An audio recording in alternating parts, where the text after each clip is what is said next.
Hi everyone, I'm Shelly from There's No Place Like Home at redheadmom8.wordpress.com. Today I thought I would share with you why I decided to homeschool. Now the first thing I want to point out is that although I am a mom of 11, this year I'll only actually be homeschooling 9 children since my oldest son is 23 and my 18-year-old daughter just graduated this past school year. When my son was in middle school, my oldest son I'm talking about, he came up to me the one day and he mentioned to me that he really wanted me to homeschool him.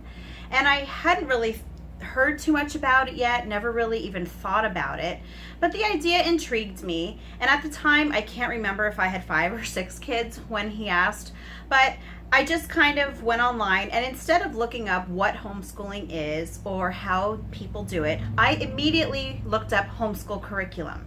And I came upon this website that had all sorts of, box curriculums and textbooks and everything, and I got really overwhelmed, and I thought, I won't ever be able to do that, and I kind of just pushed the idea to the side. Fast forward a couple years later, my son was in the beginning of 9th grade.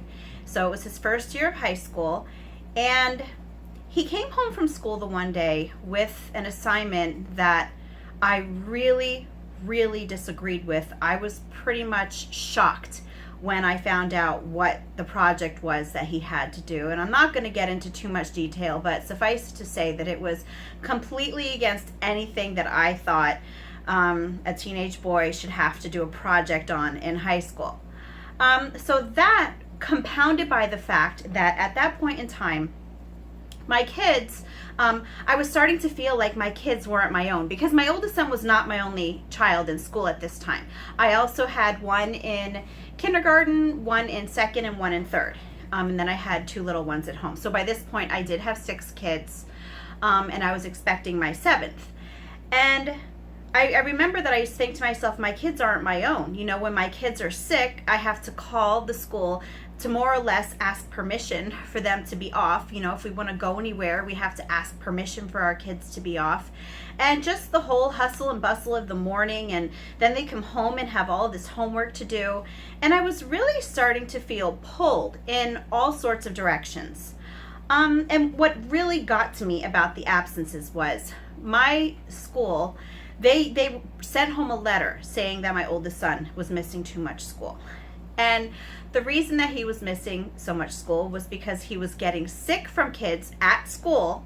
He would bring it home, pass it to the whole family, and then it would just make its rounds around our house. So these kids are going to school sick because they don't want to get these letters saying that they missed too much school. And then they get other kids sick, and then those kids stay home, and then they get the letters. And it was a mess. And I was kind of getting irritated because as the mom, I don't think that I should have to answer to anyone about whether or not my kids are sick. So once my son brought home this project that he had to do, I had it by that point. And I had actually met a mom who was expecting her 6th child at a new church that I was attending, and she actually did homeschool. She was homeschooling 5 kids. And I thought to myself, well, if she can do it, maybe I can do it.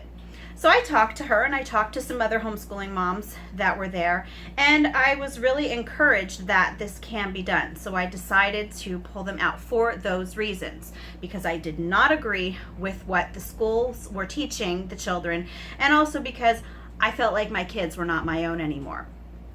So after about 2 years, I burned out. That's a talk for another video, but I burned out, sent my kids back to school, and then they were in school for about 2 years again, when the same sorts of things were happening. My kids were getting sick all the time. They were getting pink eye, lice. My kids got lice from someone at school. It took us 3 months to get it out of our house, because at that point, I think we had 9 kids. Isn't that terrible? I can't remember, but I think we had about 9 kids. Now the youngest, or no, I was expecting our 9th. So it took us about 3 months to get the lice out of the house, and I was furious. And I remember I called the school about the lice, and the principal said to me, we don't inform parents when other students have lice because it's not a health issue, it's a social issue. I was pretty ticked when she said that. And beyond that, now by this time my kids were in another school. We had moved and we were in a new district. And this was actually a school that I had gone to, and I was familiar with it because our oldest son had gone there years before when he was young. And there were constant bomb threats. Yes, bomb threats all the time. And there was a boy in my daughter's second grade class who would pretty much flip out in school every day, beat up the teacher, knock all the books over in the class. He once picked up a desk and threw it at my daughter and hit her in the leg with it. And, what's funny is that, if your child gets a scratch at school, you will get a note home from the nurse saying that your child got a scratch out on the playground. I was never informed that my daughter was hit in the leg by a desk. Isn't that funny? So I called the principal I called the superintendent. I asked to speak to the superintendent, and the secretary at the school district she asked me what I wanted, and I told her, and she said, "Oh, well, you have to go up the chain of command." She said, "First you need to speak with the teacher." Excuse me. And I said I did speak to the teacher already, because I used to actually encourage her all the time because I know she was having a hard time. And she said, "Well, then you need to talk to the principal next." So I said, okay. I called the principal, and she said, "I'm sorry, there's really nothing that we can do right now. There are certain protocols that have to be followed." And I'm thinking, this kid is beating up the teacher, throwing things, and the school actually a couple times a week was going on lockdown for this child in second grade. But, oddly enough, after I had this conversation with our principal, he actually was taken out of school for a while, and my daughter said he was gone for about a month. Now, I'm not sure where he went, but my daughter said that when he came back, he was actually much better behaved. So I don't know if my daughter spurred that on, but that's what I'm thinking possibly might have helped. So now we've got, the illnesses and not being agreed with the things that were being taught, and then we've got violence in the schools, bomb threats, and I was having to deal with, just my kids. They didn't know each other anymore. They were constantly fighting. And yes, my kids fight now. They really do. But it was at such a higher level then, because my kids were not together all day long. They would be in school all day. They would come home and they would be at each other's throats, and our house would be total chaos. And I really started to miss homeschooling. So I'm sure you didn't expect to hear my entire story, but actually then I ended up having even more reasons after those. And it's actually, I can't say that it's evolved, but as I homeschool more now, each and every day there are new reasons. Now it's because, my kids we can talk about Jesus and we don't have to worry about that.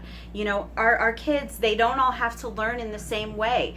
Our kids are all created to be different from one another, and we can take advantage of their gifts, and we can also work on the things that they need to work on individually, and we don't need to work on them more as a unit as they have to do when the kids are in a public school setting. They kind of have to treat the kids as a unit because they just one teacher versus 30 kids. They can't do things individually. So when people ask me, why do you homeschool? Don't you want to break from your kids? No, I don't want to break from my kids, because God gave these kids to me. And I'm not going to say that it's easy all the time. I'm not going to say that our house is peaceful. And I'm certainly not going to say that our house is clean, because if I would turn the camera around right now, you would see laundry all over the sofa. So that's okay with me though, because all of the advantages that homeschooling offer, being in a safe environment, being away from all of those illnesses, being able to present my kids with materials that actually align with my beliefs. Those are the things that are important to me. So that's why I decided to homeschool my kids. And I'm really curious, why did you decide to homeschool? If you homeschool, why did you decide to homeschool? Leave a comment, and I hope you have a great day.